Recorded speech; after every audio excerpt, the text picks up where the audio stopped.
这里是社交光谱，我是莱特，欢迎来到泰勒20年的精华大课蓝图解码 2.0。这套课是自然流的创始人泰勒的。那么想要了解这门课的更新动向，关注咱们的公众号社交光谱，咱们的课程更新在公众号上都有提醒，更多的干货内容在我们的公众号以及我们专门的蓝图解码 2.0 的交流社群里。我们开始今天的内容。Hopefully now you've taken it upon yourself to meet the other people here. You're going to be doing a lot of exercises together. And really it's up to you guys to make this a group experience is another big thing, okay? So we've kind of laid down the framework in the introduction of what it is that we want to accomplish here together. And what I want to do first is I want you to be thinking about confidence. And confidence, a lot of people will say it comes from within, and I agree with that. I agree wholeheartedly with that. But let me ask you this. Even if you didn't have a lot of self-love or internal value, if you just knew how to go talk to whoever you want, would that raise your confidence? Yes. Okay, so a part of it, 50%, is internal change. Easily half, could be even 80%, I don't know. But there's another aspect where I can remember when I would first be meeting people and I just really wouldn't know how to talk. And it drove me crazy and it crushed my confidence and it made me feel worthless. Now, funny enough, I mean, if you think about it, there's a lot of people that are not very high value in general. They don't really have a lot to offer society, but they're just really good at talking. And for that reason, they can make their lives a lot better. So I want to start to unravel that for you and show you a couple different ways that I do improvisational speaking, okay? So it's funny when you mention this too, this idea of improvisational speaking, because on my way over here, a buddy of mine, one of my new interns, he actually called it Uber. And I said, listen, man, don't call the Uber for me. I want to call it. And he said, no, I want to call it. And I was like, no, I want to call it. It's funny, like the culture that we create within our organization, people want to be givers. I thought that was very, very powerful. And seeing that in him, I felt conflicted because on one level, I want him to have the opportunity to call that Uber so that he can give and he can benefit. But on another level, I don't think it's appropriate for me to let him do that. And I thought, that's kind of a funny thing. I said, hey man, look, you called it yesterday. I don't want to do that again today. Please let me call it. But then I tried to think of something that he could maybe do to contribute, right? So I'm like, here, you can carry my bag. I feel almost ridiculous getting him to carry my bag, but I don't know what else to do, right? I'm sort of on the fence about it. It's kind of a personal issue that I have. I've got to figure this out, right? Some things in life we can't fully figure out. And then I hopped into the Uber, and we're driving over here. And that was another funny thing I can't figure out because the drive here is about 15 minutes. But the walk here is about 15 minutes. You ever had that weird conflict where the drive's 15 minutes and the walk is 15 minutes? Now, in my case, I don't necessarily want to come here, arrive covered in sweat and, kind of panting. But on the other hand, you really should walk. So that was sort of another question. I thought it was funny that we had two different questions. One question being, do I let him call the Uber or not? The other being, do I walk here or not?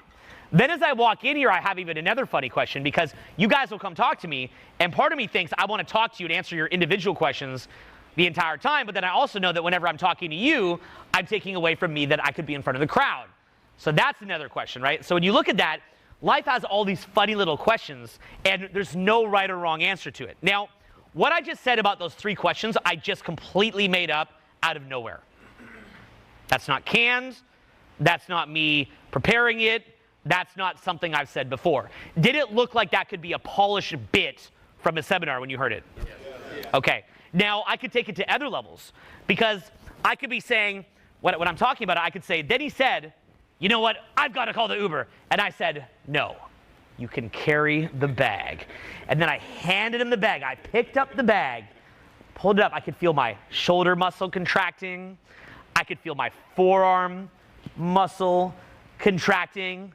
I could feel my arm extending, and I could extend my arm ever so slightly with the bag, holding it, moving the bag, as I watched the bag, millimeter by millimeter, moving towards my intern, as his hand returned to mine, picking up his large, manly frame, and moving his hand towards it, and me feeling the weight begin to shift from my hand as my wrist slowly moves down, as each finger, the pinky finger, known for the pimp ring. The ring finger, known for the marriage ring. The middle finger, known both in pimping and in marriage for certain purposes. The pointing finger, which can be used to make an accusation or to simply direct someone of what to do or to wag in a moralistic way. Nya, nya, nya, you naughty little person. Nya, nya, nya. Right? And handing it to him, and he picked it up and he grabbed the bag and gallantly threw the bag on his back and said, I've got this bag, Owen. Okay, now look how much I can extend even something like me handing a bag. How would most people say that? First of all, they're up here, you couldn't even hear them probably. They'd have no brightness in the eye. We'll get to that later. And then they'd say, hand him the bag. I go, okay, draw it out. They go, hand the guy the bag. Yeah, but draw it out a little bit. Add something to it. Move my arm out. He took the bag. Well, how did you feel about it? Did you feel did you feel the inner conflict between carrying it yourself or taking away the opportunity from him? Kind of, yeah.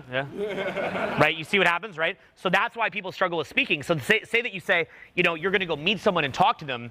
They're like, hey. And the tricky part is they kind of, like, the level they're operating on is one of need.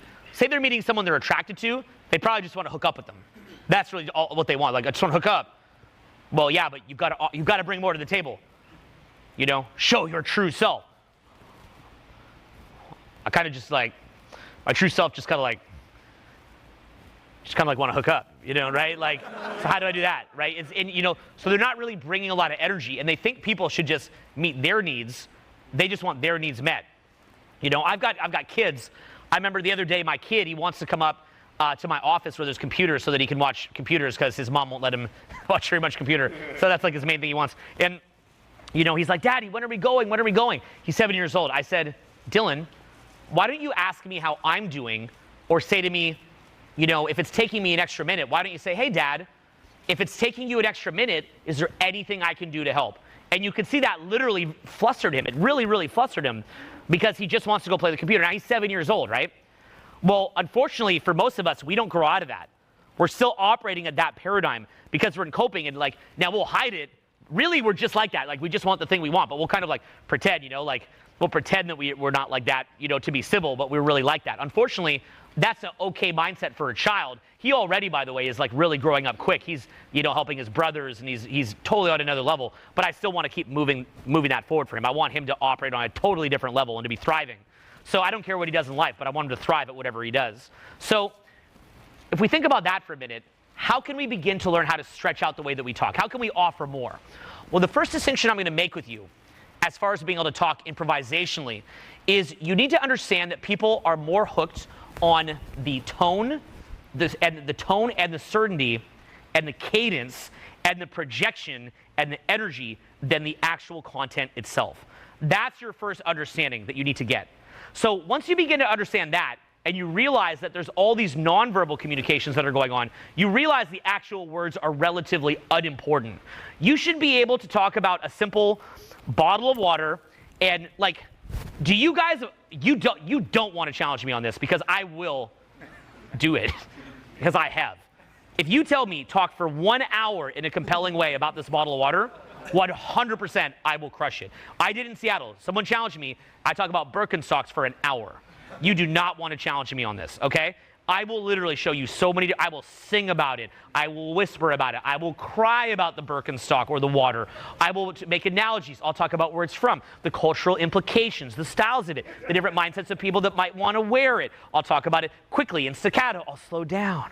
I'll be emotional. I'll be heart-wrenching. I'll be funny. I'll crack jokes. I'll go into every single last possibility that you can over that one bottle of water. Meanwhile, when I teach dating content, guys will say, just teach me what to do. What do I say? Because they're in that mode of, Carter just want to hook up. Just tell me a thing to say so I can just make the thing happen. They're not wanting to bring a lot of value to the situation.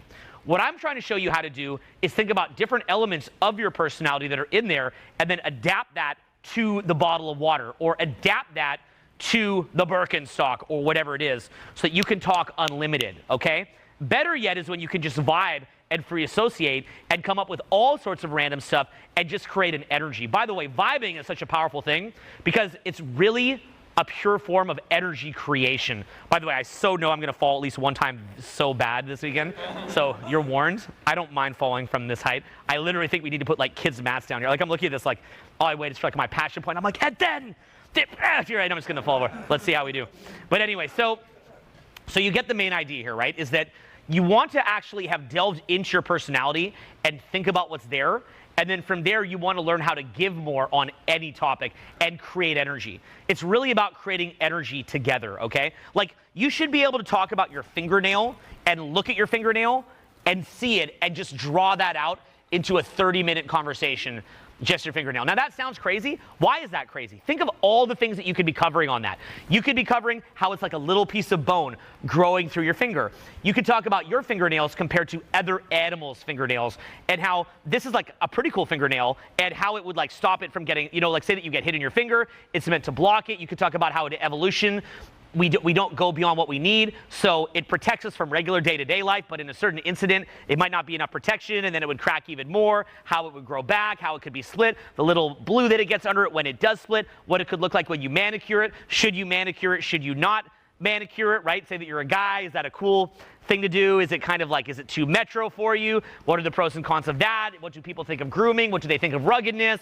Get into that whole subject. You could talk about scratching someone's back during intimacy and how fingernails could play in there. You could talk about incidents where you didn't get your fingernails and, you know, like maybe you took a lot of supplements that month, like in my case, and then your fingernails grew abnormally quickly because you're getting healthier. They grew abnormally quickly. Then you're doing, you know, you're out meeting people and you're like, my fingers are really long. You like scratch somebody, you know, you're doing whatever you're doing. You scratch whatever you scratch. That hasn't happened yet, but you never know, right? You could talk about when you clip it at a certain way, maybe it gets a bit sharp, how you have to kind of buffer it down. You could talk about how certain people take great care of their fingernails. Some people notice it, some people don't. You could talk about how you feel about just having like just general functions in life, different aspects of your body, how that correlates to the strangeness of fingernails, the different philosophy of human existence. We have hair, we have nails, we have eyebrows, we have eyes, we have, you know, these little bone things growing out. There's like a color to it. What is the color? Is it translucent? Is it white? What is the little line, you know, over the fingernail? When you touch it, how do you feel?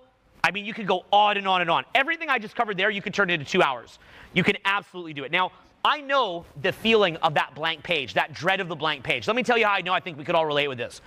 When I was learning polynomial factoring or trinomial factoring in math when I'm in high school, I'm doing it now, okay? When I was learning that in high school, but this one is a real one, but it sounds like one of my improvised ones.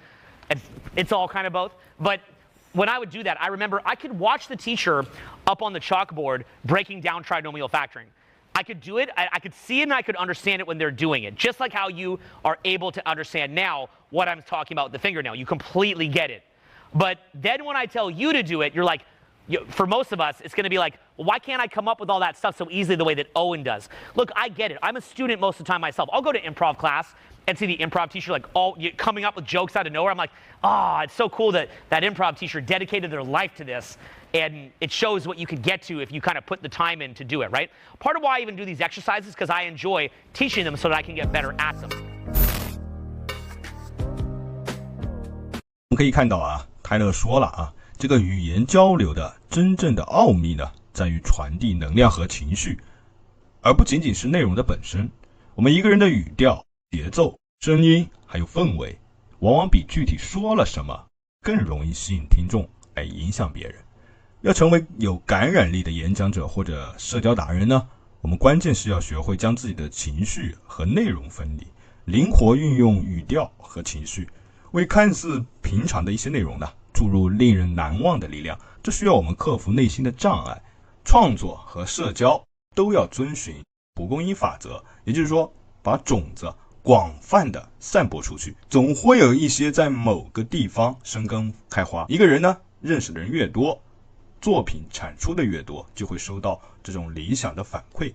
源源不断的展现自我，是吸引志同道合者的一种最佳方式。比如说在互联网时代，持续高频的输出优质的内容，比如每天一个8分水准的这个视频，远比精雕细琢一个完美的作品呢，更能积累影响力。保持创作的势头本身呢，就会提升一个人的水准。